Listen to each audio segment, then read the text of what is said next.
Safety data sheets, or SDSs, contain important information about a product or a chemical's hazards, such as flammability, volatility, corrosivity, reactivity, and health and environmental impacts. SDSs are available from suppliers and manufacturers, and most are also available online. The Occupational Safety and Health Administration, or OSHA, requires current SDSs to be readily accessible at the workplace for all products used by staff. In reality, many businesses tuck them away in an office or have access via the office computer where staff can't locate them in a pinch. Additionally, staff may not be familiar with the important information SDSs provide and products they use. The SDS helps businesses minimize risks and be on the ready to minimize human and environmental hazards and implement proper mitigation measures when needed. Without knowing a product's potential hazards, staff are less likely to use precautions during use, nor be prepared for spills, releases, or exposures. This could cause damage to employee health and hefty fines for a business.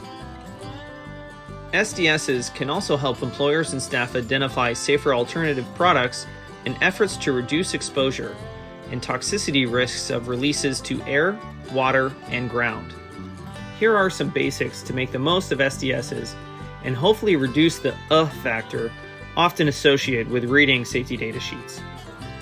At automotive facilities, placing hard copies on the shop floor is recommended for quick access and the ability to quickly find instructions at the point of any emergency or issues. For landscapers, a set should be on the site floor near any chemicals and also in each service vehicle.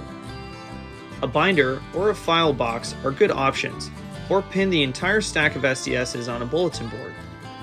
Compile in alphabetical order by familiar product names, and/or use tabs to quickly find the exact SDS needed. An alternative to hard copies are apps or online database access with all relevant SDSs, and readily accessible via electronic devices in the work areas and in the field. For products that are known eye or skin irritants, which can be found in Section 2 of the SDS, especially acidic or alkaline products, place an extra copy next to eye wash stations, rinse stations, and/or first aid stations. Ensure all staff know exactly where to find or access safety data sheets. Next, provide training on the basics of understanding the most important information in an SDS. We don't have to be toxicologists to use and understand much of what an SDS has to tell us. Here are the titles of all the SDS sections.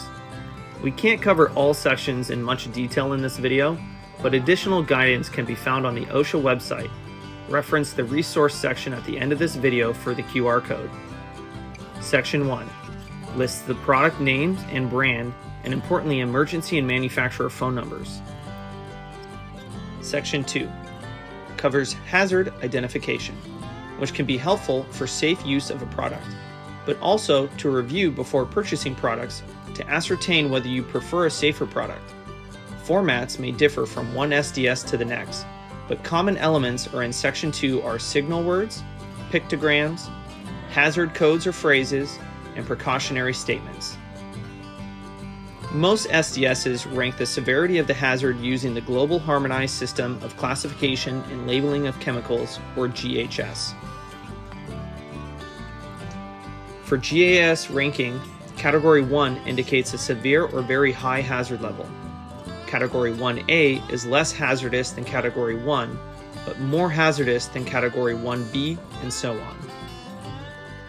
The GHS system also uses pictograms, which can often be found on product labels as well. Train staff as to the meaning of each pictogram for quick identification of hazards, and hang a poster of GHS and/or other hazard visuals in the shop. Signal words are often used in Section 2 of the SDS and on product labels. The three signal words are danger, sometimes poison, warning, and caution. The first and worst signal word is danger, which indicates highly toxic or severely damaging to the skin or eyes. If there is no safer alternative that will get the job done, these products should be used minimally and always with required PPE. The second signal word on the scale is warning, which indicates moderately toxic or moderate skin or eye irritation. The third signal word is caution, which indicates slightly toxic or slightly irritating to skin or eyes. Moving on to section 3. This lists ingredients and their concentrations, as you can see in the example. Hazardous ingredients in the product are required to be listed on the SDS. For automotive shops, one EcoBiz certification criterion is to eliminate and avoid use of chlorinated solvents. You can identify this by looking at the ingredients listed. If any contain chlor, it's chlorinated. For automotive repair and body shops, here are a few other ingredients to try to avoid in solvents, including but not limited to toluene, N-propyl bromide, benzenes, xylenes, and methanol. It is important to note the concentrations as well as the ingredients themselves. In this example, the ingredient is chlorinated and makes up 90 to 100% of the product. Even if perchloroethylene was only 1% and the other ingredients were safer, the concern still exists, but obviously less so than at 90%. Let's briefly mention a few more priority SDS sections. Be sure to review Section 6, which covers spills and methods for managing any releases or spills, Section 7, which covers handling and storage, and Section 8, covering personal protection. Section 9 provides data on physical and chemical properties. 3 properties are of particular interest: pH, flammability, and volatility for health and safety. Products with low pH are acidic, while products with a high pH are alkaline. EPA Safer Choice recommends products with a pH range between 2.5 and 11.5 at the point of use. Products with lower or higher pH require careful handling due to corrosivity and potential damage to eyes and skin. Highly volatile products, such as petroleum-based solvents, cause respiratory irritation and contribute to local smog. This example shows a product with very high volatility, often written as VOC, at 97.8%. Ideally, shops should use California and 50-state compliant solvents, which are 10% or less volatile content.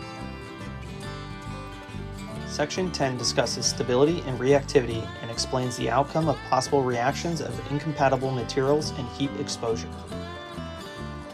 Section 12 covers ecological impacts, which is very important to us at EcoBiz as we want to prevent aquatic toxins from reaching waterways and wastewater treatment plants.